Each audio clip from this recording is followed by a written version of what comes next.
ஆண்டவராகிய இயேசு கிறிஸ்து நாமத்தில் மீண்டும் இந்த காலை வேளை உங்கள் அனைவரையும் வரவேற்கிறேன். எல்லோரும் ஒரு போல பாபம் செய்து தெய்வ கிருபை அற்றவர்களாக மாறிவிட்டோம் என்று சொல்லி அந்த ரோமர் 3:23 for all have sinned and have come short of the glory of God.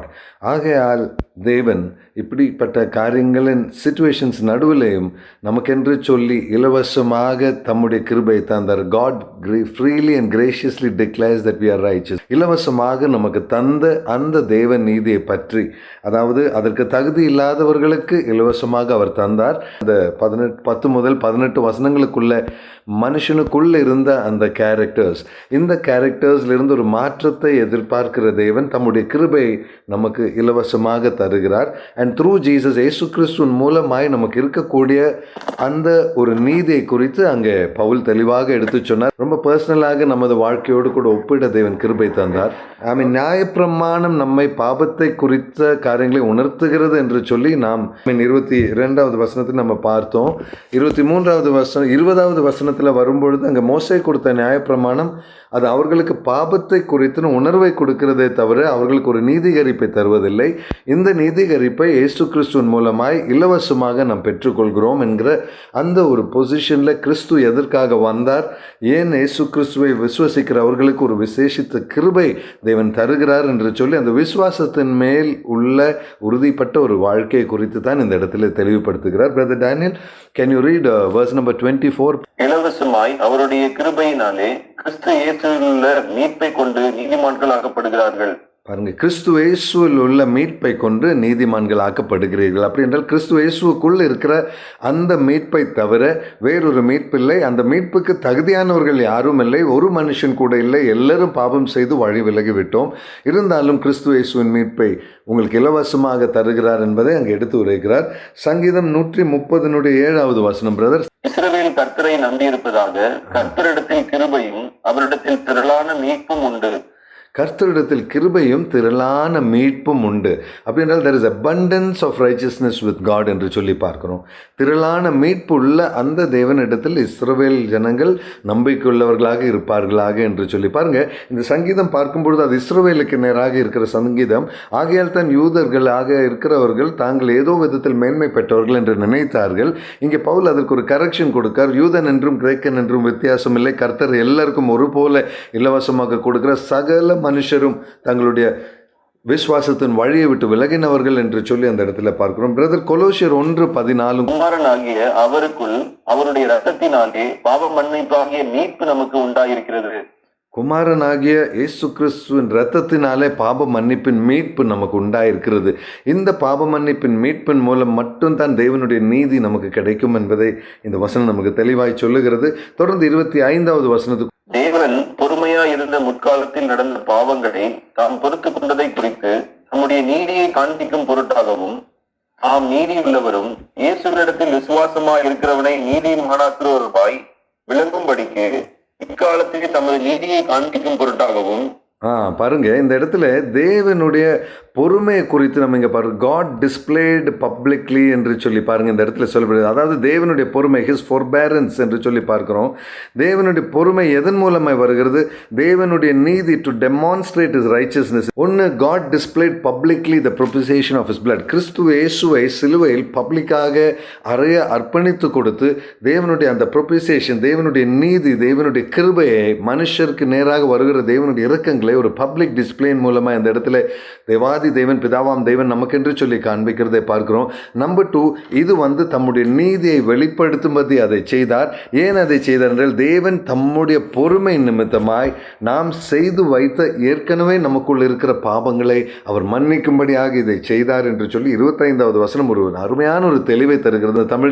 Tamil ஆரம்பிக்கும் பொழுதே தேவன் தம்முடைய பொறுமை நிமித்தம் என்று சொல்லி ஆரம்பிக்கிறது. பாருங்க, கர்த்தர் மனுஷன் எப்படிப்பட்டவனாக இருந்தாலும் சரி, தன்னுடைய வார்த்தையில் சுத்தமில்லை, தன்னுடைய வழிகள் செம்மையானவைகள் இல்லை, தேவ பயமற்றவர்களாக இருக்கிறார்கள். அப்படிப்பட்டவர்கள் மேல் தேவன் பொறுமையாக இருந்து தம்முடைய நீதியை, அதுவும் அவர்கள் இலவசமாய் பெறும்படி கிறிஸ்து இயேசுவை பலியாக அர்ப்பணிக்க தேவ சித்தத்தின் பிரகாரம் ஒப்பு கொடுத்து அந்த நீதியை மனுக்குலத்துக்கு அவர் தந்தார் என்பதை அந்த இடத்துல வசனம், அந்த 25வது வசனம் ஒரு கோர் வேர்ஸ் என்று நம்ம சொல்லலாம்.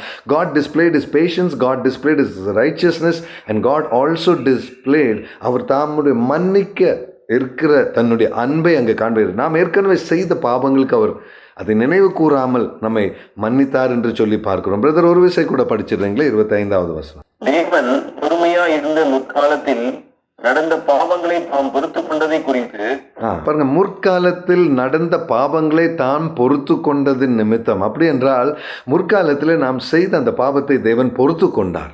அதற்காக நான் தேவனை ஸ்தோத்திரிக்கிறேன். காட் ஹேஸ் ஆக்சுவலி த ஃபோர்பேரன்ஸ்ங்கிற வார்த்தை அதுதான். அவர் அதை பொறுத்தார். நம்ம எவ்வளோ மோசமான வழியில் நடந்தாலும், எவ்வளோ தவறான காரியம் செய்தாலும், தம்முடைய பொறுமை நிமித்தம் தேவன் அதை பொறுத்தார் என்று சொல்லி வசனம் அங்கே தெளிவாய் சொல்லுகிறது. அப்படி என்றால் பாருங்க, த பேஷன்ஸ் ஆஃப் காட், இது ஒரு தெய்வீக கேரக்டர். பேஷன்ஸ்னு சொல்றது ஒரு தெய்வீக சுபாவம்.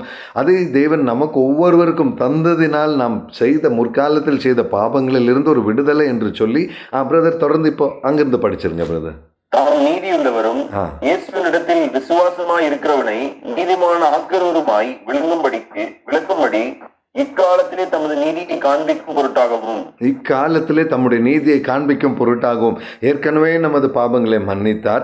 தாம் நீதியுள்ளவர் என்பதை விளங்கும்படி இக்காலத்திலே தமது நீதியை நமக்கு தரும்படி ஆகும் என்று சொல்லி அந்த இடத்துல பவுல் தெளிவாக இந்த 25வது வசனம் ரொம்ப ஆழமான ஒரு வசனம். இதற்கு தொடர்பாக சில வார்த்தைகளை வாசனங்களை நம்ம பார்ப்போம். பிரதர் டேனியல், சங்கீதம் 98 2வது வசனம். 98 தமது ரட்சிப்பை பிரஸ்தாபமாக்கி தமது நீதியை ஜாதிகளுடைய கண்களுக்கு முன்பாக விளங்க பண்ணினார்.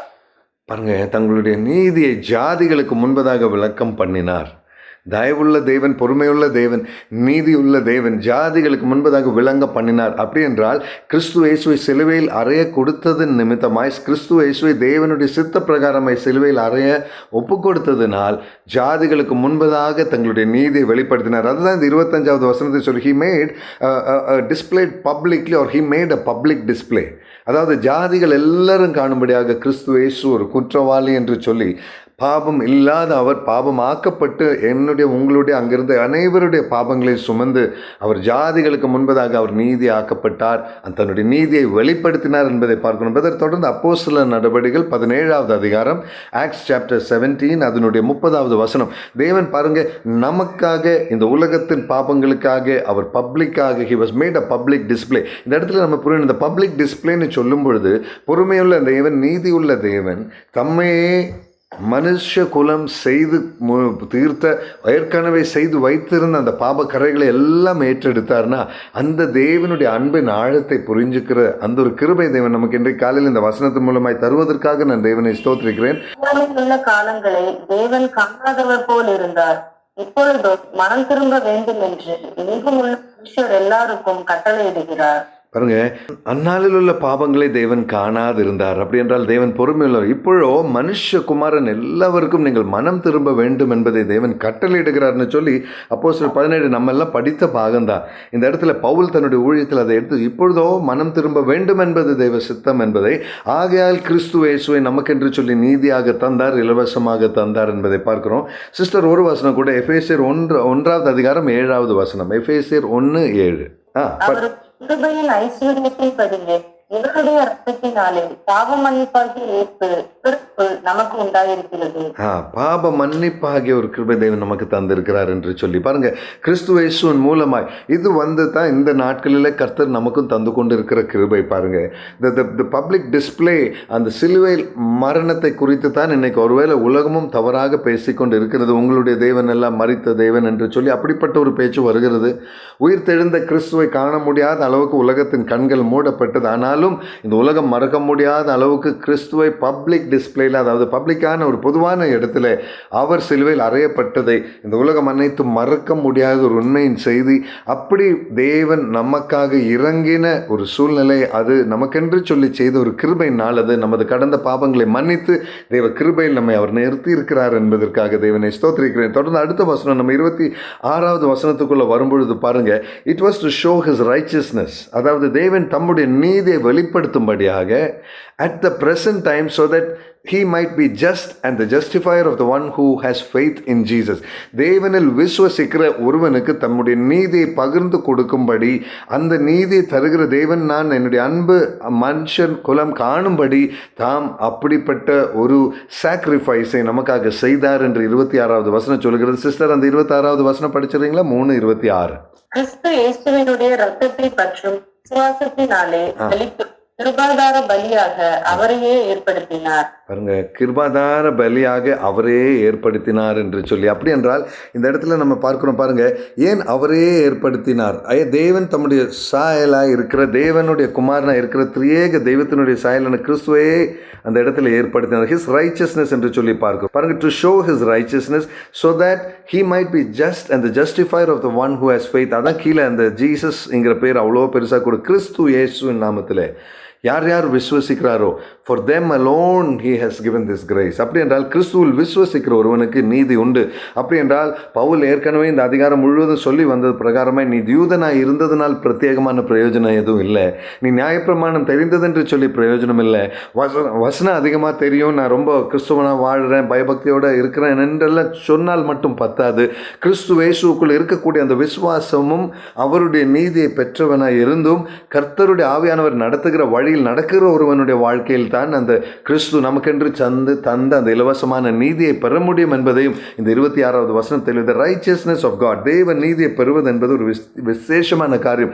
சிஸ்டர், ஒரு ஏசாயாவின் புஸ்தகம் 42வது அதிகாரத்திலிருந்து ஒரு வசனத்தை படிக்கிறீங்களா? ஏசாயா 42 அதனுடைய 21வது வசனம்.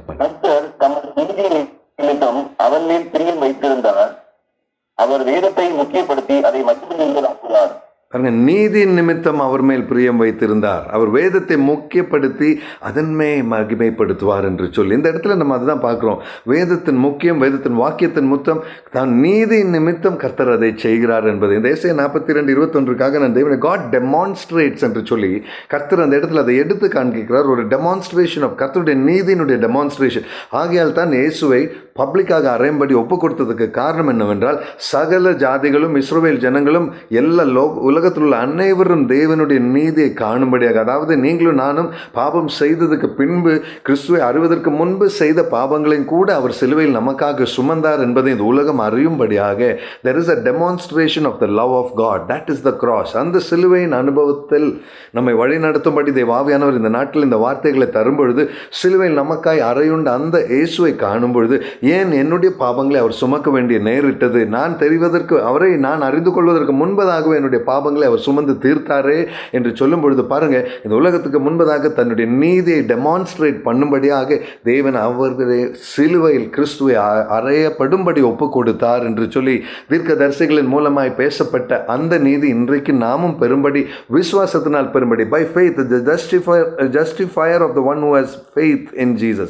இயேசு கிறிஸ்துவில் விசுவாசம் உள்ளவர்களை ஜஸ்டிஃபை பண்ணுகிறவர், நீதிகரிக்கிறவர் என்று சொல்லி அந்த வசனத்தில் அந்த 3 காரியங்களை நம்ம பார்க்கிறோம்.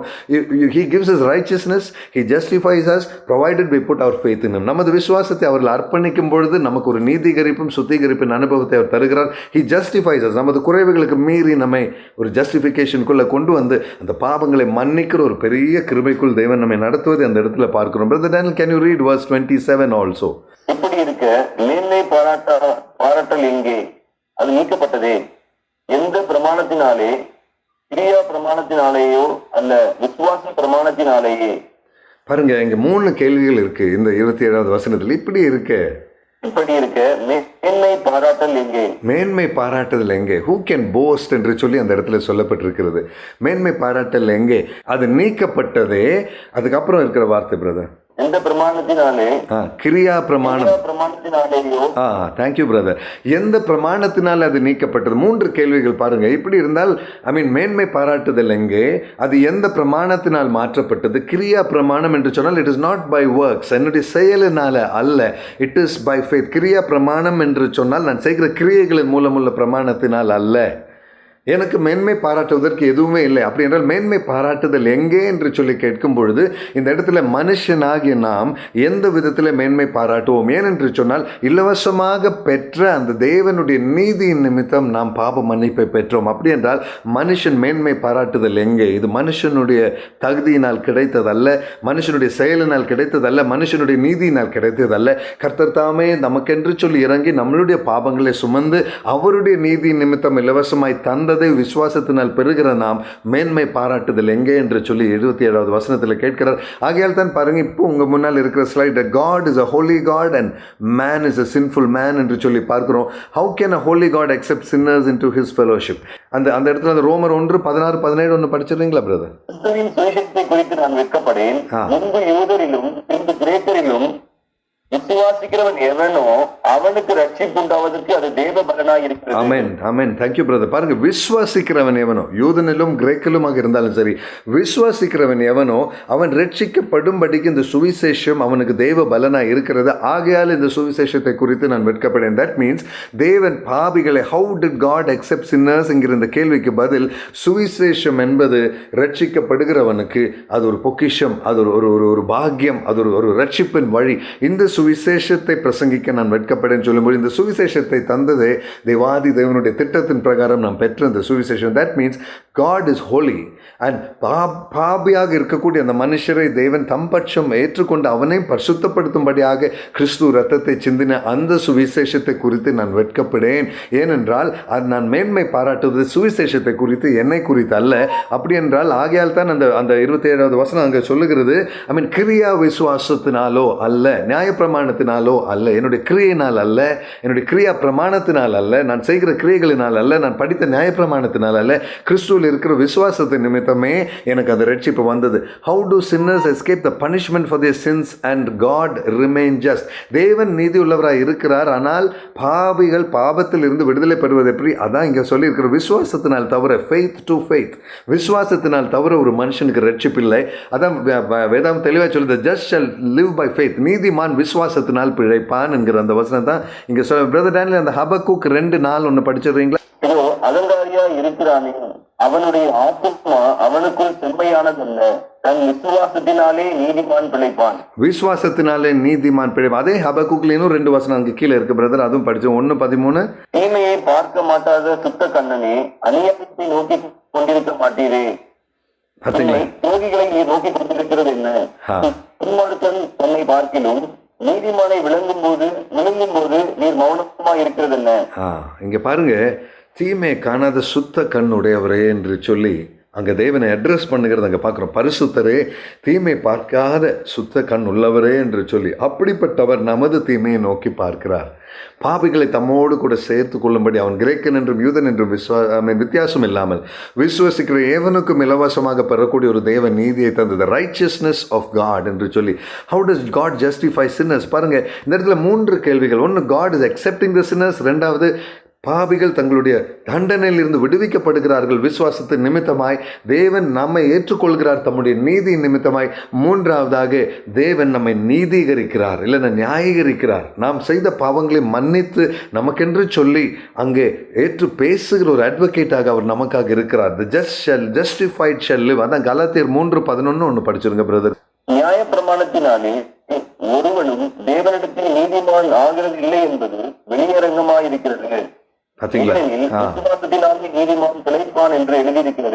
நீங்க பாருங்க, தெளிவா இருக்கு கலாத்தியர் 3:10. நியாய பிரமாணத்தினால ஒருவனும் பிழைக்க போறதில்லை.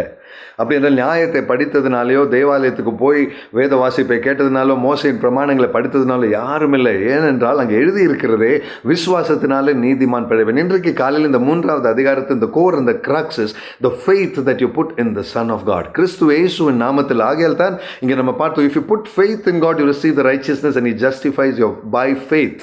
இயேசுவின் நாமத்தில் உள்ள அந்த விசுவாசம் ஒன்றை தவிர வேறு எதுவும் ஒரு மனுஷனை ரட்சிக்க முடியாது. இந்த விசுவாசத்தில் குறைவுள்ளவர்களாக இருந்த அந்த ரோம சபைக்கு இங்கே பவுல் அதை எழுதுகிறார். இன்றும் காலை ஒருவேளை இதை படித்துக் கொண்டிருக்கும்போது நாமும் நமது விசுவாசத்தை எந்த அளவுக்கு நம்ம தேவனில் அர்ப்பணித்திருக்கிறோம். Brother Daniel, can you just continue to read அந்த 29-30 வசனங்கள் வரைக்கும் ஒன்று படிச்சிடுறீங்களா? ஆதலால் மனுஷன் நியாய பிரமாணத்தின் கிரியைகள் இல்லாமல் விசுவாசத்தினாலே நீதிமானாக்கப்படுகிறான் என்று தீர்க்கிறோம்.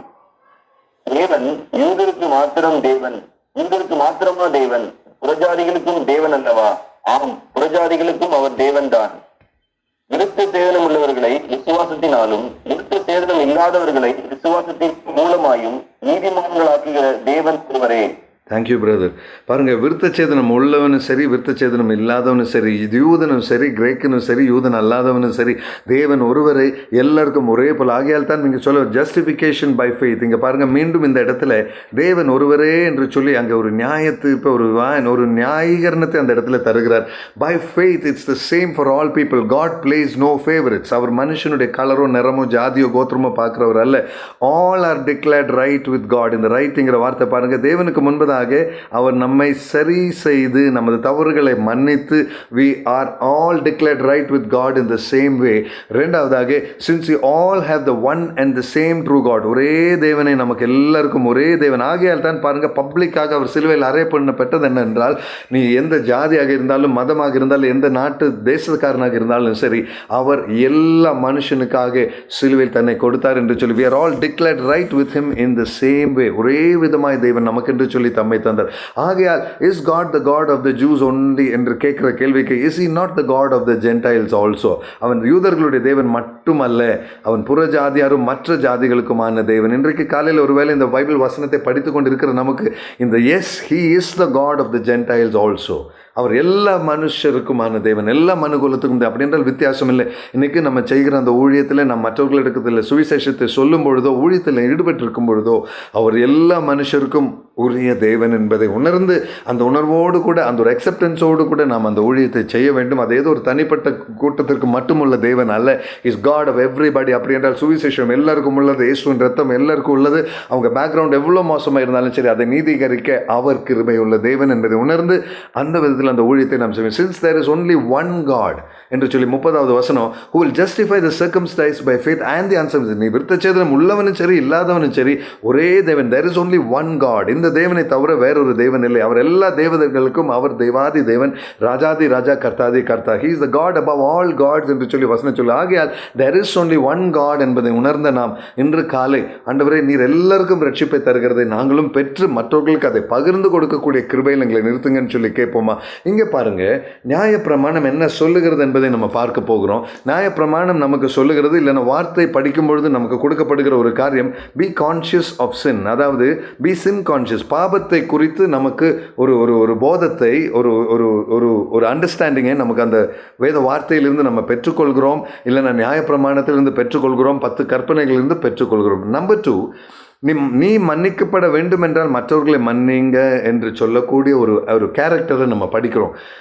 அண்ட் மற்றவர்களுக்கு நீங்கள் ஆசீர்வதிக்கப்படணும்னா கொடுங்கள், அப்பொழுது உங்களுக்கு கொடுக்கப்படும். Give to get blessed. இப்படிப்பட்ட காரியங்களை நியாயப்பிரமாணம் நமக்கு சொல்லி தருகிறது. Make promises to God. தேவ முன்பதாக சில பொருத்தனைகளை எடுத்துக்கொள்ளுங்கள், சில தீர்மானங்களை எடுத்துக்கொள்ளுங்கள் என்று சொல்லி அங்கே வசனம் நமக்கு படிப்பிக்கிறது. பரிசுத்தமாய் வாழ முயற்சி பண்ணு. Become holy. நீ இப்போ இருக்கிறதை விட பரிசுத்தனாய் மாற வேண்டும். Impress God with your sacrifices. உன்னுடைய துதியின் பலிகளினால் நீ கர்த்தரை மகிமைப்படுத்த வேண்டும் என்பதை வசனம் நமக்கு சொல்லுகிறது. நியாயப்பிரமாணம் சொல்லுகிறது. பாடல்களை பாடி தேவனை ஆராதிக்க வேண்டும், கர்த்தருடைய நாமத்தை மகிமைப்படுத்த வேண்டும் என்பதை சொல்லுகிறது. அண்ட் ஊழியத்தை செய்ய வேண்டும், கெட் டு ஒர்க். இப்படிப்பட்ட காரியங்கள் இங்கே நியாயப்பிரமாணம் சொல்லுகிறது. ஆனால் பாருங்க, நியாயப்பிரமாணம் சொல்வதற்கும் விசுவாசத்தில் நடத்தப்படுகிற ஒரு தெய்வ குழந்தையோட வாழ்க்கைக்கும் கொஞ்சம் வித்தியாசம். ஆனால் விசுவாசத்தில் வந்த ஒருவன், கிறிஸ்து என்னை மன்னித்ததினால் நான் தகுதி இல்லாத நீதியை நான் இலவசமாக பெற்றனர். forgive as Christ forgave you. ரொம்ப முக்கியம். Number 3, give to get blessed. அதாவது நீ கொடுத்தா நீ ஆசீர்வதிக்கப்படும். இன்றைக்கி நிறைய பிரசங்கங்கள் நம்ம கேட்குறோம், நிறைய ஊழியர்கள் சொல்லுவாங்க, கொடு, நீ கொடுக்கும்போது உனக்கு ஆசீர்வாதம் தரணும். Give because you are blessed. இதைத்தான் நம்ம புரிந்து கொள்ள வேண்டும். நீ கொடுத்தா உனக்கு ஏதோ கிடைக்குங்கிறதுக்காக கொடுக்கறதில்லை, தேவன் பிரசாதப்படுவதில்லை. கர்த்தர் எனக்கு தந்த ஆசீர்வாதங்களிலிருந்து I am going to give for God. தேவனுக்கு நான் கொடுக்கும் பொழுது நான் பெற்றதுனால் நான் கொடுக்கிறேன். I am blessed, so I am giving. இதெல்லாம் கொடுக்கறதுக்கான ஒரு உண்மையான ஒரு வித்தியாசமான ஒரு யோசனை, சிந்தனை, வித்தியாசமான வித்தியாசமான ஒரு அர்ப்பணிப்போடு கொடுப்பது என்பார் நான் ஆசீர்வதிக்கப்பட்டதிலிருந்து நான் கர்த்தருக்கு நான் கொடுக்கிறேன் என்பது. எனக்கு ஏதோ கிடைப்பதற்காக நான் கொடுப்பதில்லை, எனக்கு கிடைத்ததினால் நான் அதிலிருந்து நான் கர்த்தருக்கு கொடுக்கிறேன். I mean what a beautiful thing. Make promises to God என்று நீ அந்த நியாயப்பிரமாணம் சொல்லும் பொழுது தேவனுடைய வார்த்தை சொல்ல trust his promises to you. உனக்கு அவர் தந்த அந்த ப்ராமிசஸை நீ நம்பு. You don't make promises to God but rather you trust the promises of God என்று சொல்லி இங்கே பார்க்கிறோம். Don't make promises to God but trust his promises to you. அவர் நமக்கு தந்த வாக்கு தத்தங்களின் மேல் நம்பிக்கையுள்ளவர்களாய் பிகம் ஹோலி அல்ல பி ஹோலி. ஆகையால் தான் 1 தெசலோனியர் 4:7 தேவன் சொல்லி இருக்கிறார், நீ பரிசுத்தராய் இரு. வசனம் சொல்லுகிறது, நான் பரிசுத்தராய் இருப்பதை போல நீங்களும் பரிசுத்தராய் இருங்கள் என்று சொல்லி. Impress with your sacrifices. ஏதோ துதிகளை செலுத்தி ஏதோ உபவாசம் பண்ணும்பொழுது ஏதோ காணிக்க போடும்பொழுதெல்லாம் ஏதோ தேவனை இம்ப்ரெஸ் பண்ணுங்கிறது என்றது நம் நியாயப்பிரமாணத்தில் படிக்கிறோம். But we have to be impressed with his sacrifice. நமக்கென்று சொல்லி அவர் அந்த பப்ளிக் டிஸ்பிளேல அனுபவித்த அந்த ஒரு சாக்ரிஃபைஸ், அந்த ஒரு தியாகத்தை குறித்து நாம் பயபக்தி உள்ளவர்களாக இருக்க வேண்டும். சிங் டு ப்ளீஸ் காட் அல்ல, sing because God loves your singing, because God is pleased. தேவன் அதில் பிரியமுள்ளவர். ஆகையால் இது ஆராதனை பற்றி பேசுகிறது. சிங் என்று சொல்லும்பொழுது பாடல் ஆராதனை. தேவனை ஏதோ தேவனை கொஞ்சம் நல்லா தேவனை சோப்பு போடணுங்கிறதுக்காக ஒரு ஆராதனை வேண்டாம். ஏதோ கடமையினால நான் பாடி ஆராதனிக்கணுங்கிற ஆராதனை வேண்டாம். கர்த்தர் அதை விரும்புவதனால் விருப்பத்தோடு கர்த்தர் விரும்புவதை தேவனுக்கு கொடுக்கிற விதத்தில் நம்ம ஆராதிக்கணும். ஆகையால் நம்ம பாடல் ஆராதனை நடத்தணும் என்று சொல்லி எவ்வளோ அருமையான காரியம் பாருங்கள். எனக்கு இதில் ரொம்ப பிடிச்சது ஒன்று கொடுக்கறதை பற்றி, கிவ் என்று சொல்லி இந்த ஒரு காரியம். அந்த 3வது பாயிண்ட். 4வது பிகம் ஹோலி அல்ல பி ஹோலி. இதுதான் ரொம்ப வித்தியாசம். பிகம் ஹோலி எப்படியாவது பரிசுத்தம் ஆகணும், எப்படியாவது பரிசுத்தம் ஆகணும்னு சொல்லி இருக்கிறத விட பரிசுத்தனாய் நான் மாற வேண்டும் ஆண்டவர். I need to be Holi Lord. அந்த ஒரு கிருபை தாங்க. கெட் டு ஒர்க் அல்ல, ஏதோ நான் வேலை செய்து இது பண்ணணும் இல்லை. It is finished on the cross. சிலுவையில் உனக்கும் எனக்கும் சிலுவையில் அவர் இலவசமாய் தந்தார். அந்த வேலையை அவர் முடித்தார். அவர் முடித்த வேலை அதை பெற்றுக்கொண்ட நாம் விசுவாசத்தோடு கூட அந்த ரட்சிப்பின் அனுபவத்தை பெற்றுக்கொண்டு நாம் மீண்டும் போய் அந்த பாபத்துக்குள் விழுந்து இருக்க அல்ல, தொடர்ந்து அவருடைய கிருபையில் நிற்கும்படியாக நாம் அழைக்கப்படுகிறோம் என்பதை இந்த ஒரு ஸ்லைடு ரொம்ப முக்கியமான ஒரு வித்தியாசம். பார்க்கும் பொழுது எல்லாமே very subtle difference, very small difference. நீங்கள் பாருங்கள், forgive to be forgiven. நான் மன்னிப்பப்படுவதற்காக மற்றவனை நான் மன்னிக்கணும். ஒருவேளை கிறிஸ்துவர்களாக இருக்கிற நம்மளுடைய மென்டல் ஆட்டிடியூடில் தெரிந்தோ தெரியாமலோ, சரி நான் கிறிஸ்தவனாயிட்டேன் ஆகையால் விடுறேன், இல்லைன்னா என் பழைய சுபாவம்னா எப்படி இருந்திருக்குன்னு எனக்கே தெரியாதுன்னு நம்ம சொல்கிற நேரங்கள் உண்டு இல்லையா? அப்படி என்றால் forgive to be forgiven நம்ம எதுக்காக மன்னிக்கிறோம்? ஏதோ வேறு வழி இல்லாமல் உன்னை மன்னிச்சுட்டு நான் கிறிஸ்தவன் ஆனதுனால மன்னிச்சுட்டேன். ஆனால் அப்படி இல்லை. தெளிவாக விசுவாசத்தில் நிற்கிற ஒரு தெய்வ குழந்தை, கிறிஸ்து என்னை மன்னித்ததினால் நான் உங்களை மன்னிக்கிறேன். ஏதோ கிறிஸ்தவன் ஆனதுனால் அல்ல, நான் முதல் மன்னிப்பை பெற்றதினால் நான் உங்களை மன்னிக்க கடமைப்பட்டுள்ளேன்.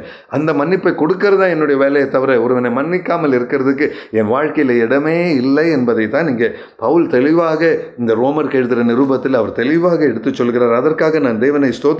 It is a very powerful word of God என்று சொல்லி பார்க்கிறோம். ஆகையால் தொடர்ந்து பாருங்க, அடுத்த ஸ்லைடில் நம்ம வரும்பொழுது ஏப்ரஹாம் நீதிகரிக்கப்பட்டது 4வது அதிகாரத்தின் முதல் பாகத்தில் நம்ம பார்க்கிறோம். ஆனால் ஏப்ரஹாம் நீதிகரிக்கப்பட்டது நாட் பை ஒர்க்ஸ். அதுதான் இங்கே கீழே நீங்கள் பார்க்குறீங்க அந்த ஸ்லைடினுடைய பாட்டம்ல. It is not by works, தன்னுடைய செயலின் நிமித்தம் அல்ல. he was justified by faith என்று சொல்லி அந்த 4வது அதிகாரத்தில் தெளிவாக அங்கே ஒரு ரோமருக்கு எழுதின 4வது அதிகாரம், அது அடுத்த அதிகாரத்தில் தெளிவாக அங்கே பவுல் எடுத்து சொல்வதை நம்மளால் காண முடியும். அவன் தன்னுடைய he could not boast in the flesh, he could not boast in God, God would be indebted to him. அதாவது இந்த இடத்துல பாருங்க, அவன் நியாய பிரமாணத்தின் நிமித்தம் அவன் நீதிகரிக்கப்பட்டு இருந்தால் அப்படி என்றால் என்ன நடந்திருக்குன்னு, God would be indebted to him.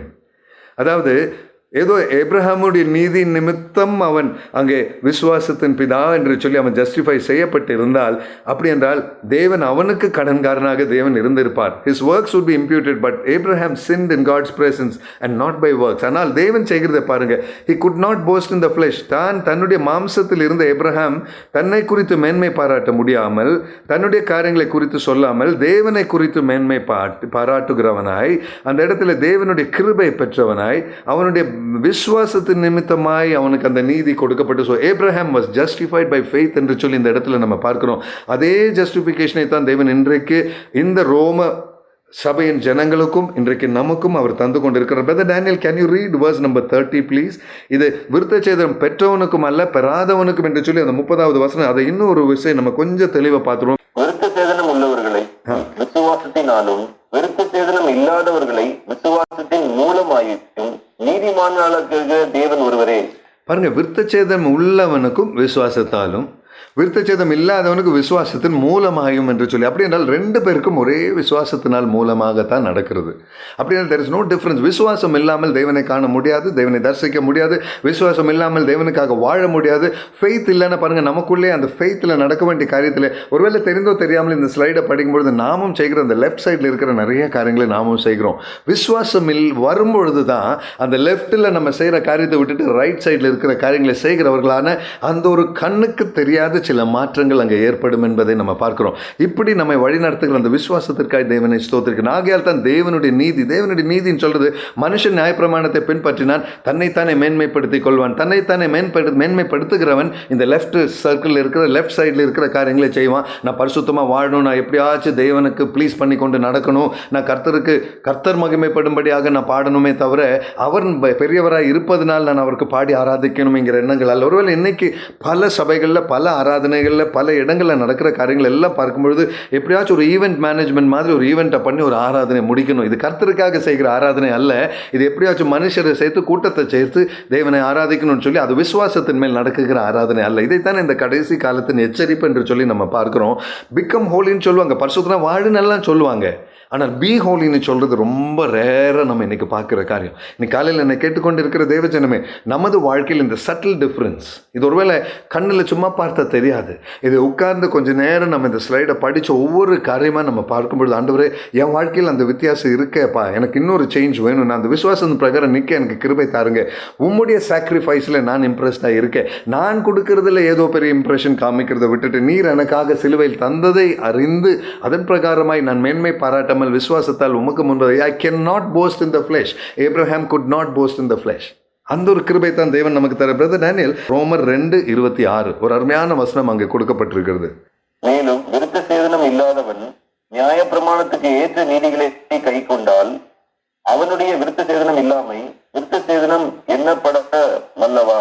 பார்த்தீங்களா, விருத்த சேதனம் இல்லாதவன் நியாயப்பிரமாணத்தை எல்லாம் அவன் கை கொண்டாச்சுன்னா விருத்த சேதனம் இல்லாத இருந்த அந்த அவஸ்தை கூட ஒரு விருத்த சேதனம் உள்ளவனை போல கை கொள்ளப்படுமா என்று சொல்லி ஒரு கேள்வி அந்த இடத்துல இருக்கிறது. நம்ம 2வது அதிகம் தாண்டி வந்துட்டோம். ஆனால் இந்த கேள்வியை பாருங்க, இந்த உலக பிரகாரமான காரியங்களை செய்யாத ஒருவன் நியாயப்பிரமாணத்தை பூரா பின்பற்றினாலும் அவன் விருத்த சேதனம் உள்ளவனை போல ஏற்றுக்கொள்ளப்படுவான? இல்லவே இல்லை. அதற்கு பதில் தாங்க இந்த ஸ்லைடு. நீ எவ்வளோதான் நியாயப்பிரமாணத்தை பின்பற்றினாலும் சரி, அந்த விருத்தச்சேதனம் இல்லாதவனுக்கு கூட ஒரு விருத்தச்சேதனம் உள்ளவனாக எண்ணப்படுவானா? இல்லைங்க. இந்த இடத்துல தான் அந்த ரோமர் 2:26 அங்கே ஸ்ட்ரெஸ் அவர் பண்ண ஆரம்பிச்சிட்டாரு. உன்னுடைய விருத்தச்சேதனம் அல்ல, உன்னுடைய நியாயப்பிரமாணம் அல்ல, நீ எதை செய்கிறாய் என்பது அல்ல, உன்னுடைய விசுவாசத்தை பொறுத்து தான் தேவ நீதியை நீ பெறுவாய். Only by faith. அப்படி என்றால் மேன்மை பாராட்டுவதற்கு மனுஷனிடத்தில் எதுவுமே இல்லை. கிறிஸ்துவின் கிருபை ஒன்றை தவிர வேறு எதுவுமே ஒரு மனுஷங்கிட்ட இல்லை. பிரதர் கலாத்தியர் 3:8 வசனம் கூட ஒன்று படிச்சிருங்க. இந்த இடத்துல பாருங்க, மனுஷனாகிய நம்ம கையில் மேன்மை பாராட்டுவதற்கு எதுவுமே இல்லை. எல்லாம் அவர் தந்த கிருபை. அதுவும் அந்த கிருபை இலவசமாக பெறுவது. அது மட்டுமல்ல, அதை பெறணும்னா நீ கிறிஸ்துவுக்குள் விசுவாசம் உள்ளவனாய் கிறிஸ்து இயேசுவில் விசுவாசம் வைத்த ஒருவனுக்கு மட்டும் தரும்பொழுது இந்த வாழ்க்கையில் இந்த மாற்றத்தை காண முடியும் என்பதை நம்ம பார்க்கிறோம். தொடர்ந்து ஆமாம், எஸ் பிரதர், கலேசியர் 3:8 8வது வசனம்.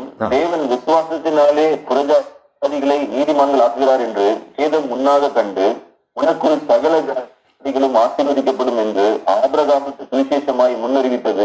பார்த்தீங்களா, விசுவாசத்தினாலே புறஜாதிகளுக்கு தேவன் நீதியை கொடுக்கிறார், ரட்சிப்பை கொடுக்கிறார் என்று அறிந்து தீர்க்கதரிசிகள் மூலமாய் உரைக்கப்பட்டவனாய் நீ ஜாதிகளுக்கு பிதாவாய் இருப்பாய் என்கிற ஒரு வாக்குத்தத்தத்தை ஏப்ரஹாமுக்கு கொடுத்தார். அப்படி என்றால் ஏப்ரஹாம் யாருக்கு பிதா? எந்த வாக்குத்தத்தத்தை பெற்றார்?